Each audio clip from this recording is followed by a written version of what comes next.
نجم نے پورے قرآن میں جگہ جگہ پہ اللہ پاک نے اپنے پیغمبر کی صداقت و امامداری کا ذکر فرمایا، اور خصوصاً فرمایا وَمَا يَنطِقُ عَنِ الْهَوَىٰ إِنْ هُوَ إِلَّا وَحْيٌ يُوحَىٰ۔ پیغمبر جب بھی بولتے ہیں دین کے معاملے میں اللہ کی وحی کے ساتھ بولتے ہیں۔ 3 مرتبہ فرمایا آج تو کوشش کرتا ہے نا کہ لوگوں کے دلوں میں اہل بیت کی محبت کو کم کر دیا جائے، ان کی قربانیوں کو مشکوک بنا دیا جائے۔ اللہ کی قسم کبھی اندر جھانک کے دیکھ کہ اگر آج تو نے اہل بیت جناب کرام کی عظمت کو کم کرنے کی کوشش کی تو کل جنت میں جانے کے لیے تیرے پاس کیا سامان ہے؟ کہ نبی علیہ الصلوۃ والسلام نے فرمایا سیدہ شباب اہل الجنہ، یہ میرے حسن و حسین جنت کے نوجوانوں کے سردار ہیں۔ اللہ اکبر۔ اس روایت کو امام مسلم رحمہ اللہ نے نقل فرمایا ہے، کتاب فضائل الصحابہ، باب من فضائل علی ابن ابی طالب علیہ السلام۔ آگے چلتے ہیں، اگلی روایت پڑھتے ہیں۔ اللہ اکبر۔ آگے جو جناب مصنف نے باب باندھا ہے وہ ہے حدیث الغدیر و اہل البیت الاطہار۔ حدیث غدیر میں اہل بیت اطہار کی کیا عظمت بیان کی گئی ہے، کیا شان بیان کی گئی ہے، کیا مرتبہ بیان کیا گیا ہے۔ اور یہ حدیث پہلی حدیث سے ذرا مفصل ہے، وہ مختصر تھی، اس میں اور بھی کئی وضاحتیں ملے گی۔ ان زید بن الحیان، حضرت زید بن حیان رحمت اللہ فرماتے ہیں انطلقت، میں چلا، وحسین بن صبرہ، اور حسین بن صبرہ، وعمر بن مسلم، اور عمر ابن مسلم۔ 3 بندوں کا نام ہے، زید بن حیان، حسین بن صبرہ، عمر بن مسلم، 3 بندے۔ فرماتے ہم چلے، کہاں چلے، کس نیت سے چلے، کس غرض کے لیے چلے، کس کام کے لیے چلے؟ حدیث سننے کے لیے چلے۔ کس کے پاس چلے؟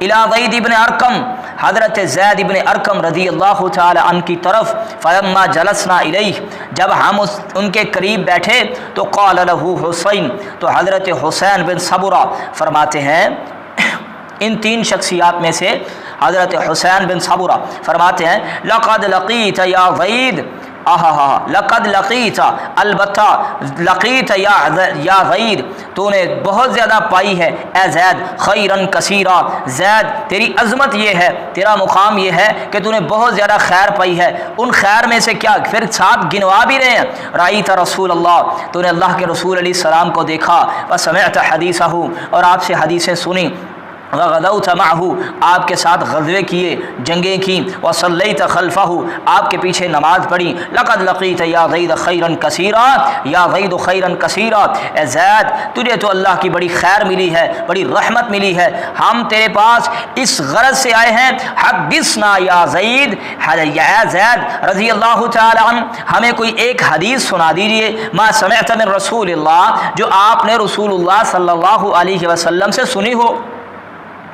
پہلے تو ان ساتھیوں کا ذرا شوق چیک کریں کہ حدیث سننے کے لیے جا رہے ہیں، اور پھر فرما رہے ہیں کہ آپ بڑے صاحب جلال و قدر ہیں، آپ بڑے عزت و مرتبے کے حامل ہیں، ہمیں کوئی ایک حدیث سنائیے جو آپ نے نبی رحمت علیہ السلام سے خود سنی ہو۔ تو آگے دیکھیے حضرت زید بن ارقم رضی اللہ تعالیٰ عنہ نے کس حدیث کو چوز کیا ہے۔ اس حدیث سے صحابہ کرام کی اہل بیت سے محبت کی ڈائریکشن معلوم ہو رہی ہے کہ اہل بیت کی محبت صحابہ کرام کے دلوں میں کتنی تھی۔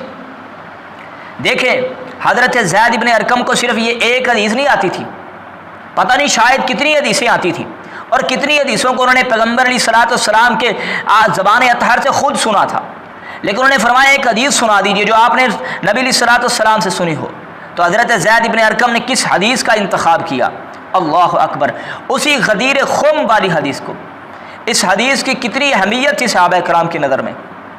فرماتے ہیں یا ابن اخی، اے میرے بھتیجے، واللہ لقد کبر سنی، اللہ کی قسم میری عمر بہت بڑی ہو گئی ہے، وقد مہدی، اور میرا وہ دور بھی چلا گیا جوانی والا، ونسیت بعد الذی کنت اعی، اور بعض وہ چیزیں میں بھول چکا ہوں، کنت اعی، جو میں نے یاد کی تھی، میرے رسول اللہ صلی اللہ علیہ وسلم، یعنی بوڑھی عمر ہو گئی ہے، اور اس عمر میں بہت ساری چیزیں جو ہے میں بعض چیزیں جو ہے وہ اللہ کے پیغمبر علیہ السلام سے سنی تھی، بھول بھی چکا ہوں۔ لیکن فما حدثتکم فاقبلوا، جو میں بیان کر دوں اس کو قبول کرنا، وما لا فلا تکلفونیہ فی، فرماتے ہیں جو میں نہ بیان کر سکوں، جو میں نہ بتا سکوں اس کے بارے میں مجھے تم تکلیف نہ دینا، میں اس کا مکلف بھی نہیں ہوں کیونکہ وہ مجھے بھول چکا۔ ثم قال، پھر کہا، قام رسول اللہ صلی اللہ علیہ وسلم یوما فینا خطیبا بماء یدعى خما بین المکہ والمدینہ، فرما اللہ کے پیغمبر علیہ السلام ایک دن ہمارے درمیان خطبہ دینے کے لیے کھڑے ہوئے ایک ایسے چشمے پر جسے خم کہا جاتا تھا، مکہ و مدینہ کے درمیان۔ فحمد اللہ وثنى علیہ، اللہ کی حمد و ثنا کی اور وعد و نصیحت کی، اللہ کی یاد دلائی۔ ثم قال، پھر کہا، اما بعد، حمد و ثنا کے بعد، ایھا الناس، اے لوگو، انما انا بشر یوشک ان یاتی رسول ربی فاجیبوا، میں اللہ کا بندہ ہوں، قریب ہے کہ اللہ کا پیغام، موت کا پیغام میرے پاس آئے اور میں اس کو قبول کر لوں۔ وَأَنَا تَارِكُمْ فِيكُمْ ثَقَلَيْنِ، اور دیکھ لو میں تمہاری ہدایت کے لیے، میں تمہاری رہنمائی کے لیے اور دین پر گامزن رہنے کے لیے، مزید رہنمائی کے لیے میں تمہارے پاس دو چیزیں چھوڑ کے جا رہا ہوں جو بڑی بھاری ہیں، جو بڑی بھاری ہیں، جو بڑی عظیم ہیں۔ ثقلین، اللہ اکبر، اولہما کتاب اللہ، پہلی اللہ کی کتاب ہے، فیہ الہدی والنور، اس میں ہدایت اور روشنی ہے۔ فخذوا بکتاب اللہ، اللہ کی کتاب کو پکڑو، واستمسکوا بہ، اور اس کے ساتھ چمٹ جاؤ۔ فحض علی کتاب اللہ، اللہ کی کتاب پر ابھارتے رہے، ورغب، اور فیہ، اور اس کے بارے میں لوگوں میں رغبت پیدا کرتے رہے۔ ثم قال، پھر کہا، واہل بیتی، سن لو میرے صحابہ، دوسری جو عظمت والی چیز ہے جو میں تمہارے درمیان چھوڑ کے جا رہا ہوں، میرے اہل بیت ہیں۔ اذکرکم اللہ فی اہل بیتی، اللہ کے پیغمبر علیہ السلام نے 3 مرتبہ فرمایا، 3 مرتبہ فرمایا، اہل بیت طہار کی عظمت، شان اور رفعت کو ماننا، ان کی قربانیوں کو سمجھنا دین اسلام کا حصہ ہے۔ اگر نہیں ہے تو ذرا نماز میں صرف اتنا پڑھیے، اللہم صلی علی محمد وعلی آل محمد کو باہر نکال کے دیکھیے کیا آپ کی نماز ہوتی ہے؟ اللہ اکبر، اذکرکم اللہ فی اہل بیتی۔ تو حضرت حسین بن صبرہ رضی اللہ رحمۃ اللہ علیہ نے ایک اور ہی سوال کر دیا، کیا فرماتے ہیں؟ ومن اہل بیتی یا زید، اے زید، نبی علیہ السلام کے اہل بیت کون ہیں؟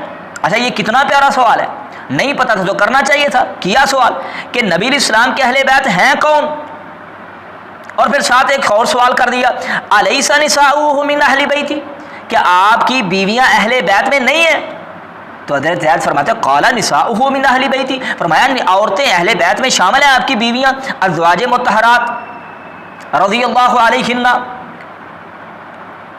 ام المومنین، ولیکن اہل بیتی من حرم الصدقہ، لیکن سن لو اصل پیغمبر علیہ الصلوۃ والسلام کے اہل بیت جن کے متعلق پیغمبر علیہ السلام نے غدیر خم کے مقام پر فرمایا تھا، وہ ہیں جن پر صدقہ حرام ہے، جن پر صدقہ حرام ہے۔ قال ومن ہم، اگلا سوال کر دیا وہ کون ہے؟ فرمایا ہم آل علی، وہ علی کی آل ہے، اولاد ہے، علی کی نسل ہے علیہ السلام، وآل عقیل، اور آل عقیل ہے، وآل جعفر، اور آل جعفر ہے، وآل عباس، اور آل عباس ہے۔ قال کلکم ہؤلاء حرم الصدقہ، فرمایا کہ ان سب پر صدقہ حرام تھا؟ قال نعم، فرمایا ہاں ان سب پر صدقہ حرام تھا۔ حضرات، اس حدیث سے کتنی باتیں سمجھ آتی ہیں، اور سب سے بڑی بات یہ سمجھ آتی ہے کہ اہل بیت کرام کی بہت بڑی عظمت اور بہت بڑی شان ہے۔ آج جو لوگوں کے اندر، دلوں کے اندر اہل بیت کی محبت کو ختم کر کے دشمنان اہل بیت کی محبت کو بھر رہے ہیں، اور لوگوں کے دلوں میں حضرت حسین رضی اللہ تعالی عنہ کی اس شہادت اور بڑی قربانی کی اہمیت کو ختم کر رہے ہیں، اللہ کی قسم یہ بہت بڑا جرم ہے، بہت بڑا جرم ہے۔ اللہ اکبر۔ اگلی بات، اس کتاب کی حدیث نمبر 3، باب کیا باندھا ہے؟ آیت التطہیر باہل البیت الاطہار، آیت تطہیر میں اہل بیت اطہار کا کیا مقام ہے؟ اللہ اکبر۔ اللہ پاک نے فرمایا نا، انما یرید اللہ لیذہب عنکم الرجس اہل البیت ویطہرکم تطہیرا، اس آیت کو کہتے ہیں آیت تطہیر۔ اس آیت تطہیر سے مراد کون لوگ ہیں، اور اس میں اہل بیت کا مقام کیا ہے؟ اللہ اکبر۔ آگے چلتے ہیں، روایت پڑھتے ہیں۔ اس کتاب کی حدیث نمبر 3 ہے، اللہ اکبر۔ اور یہ بھی روایت امام مسلم رحمہ اللہ نے نقل فرمائی ہے اپنی صحیح میں، ان عائشہ رضی اللہ تعالی عنہا قالت خرج النبی صلی اللہ علیہ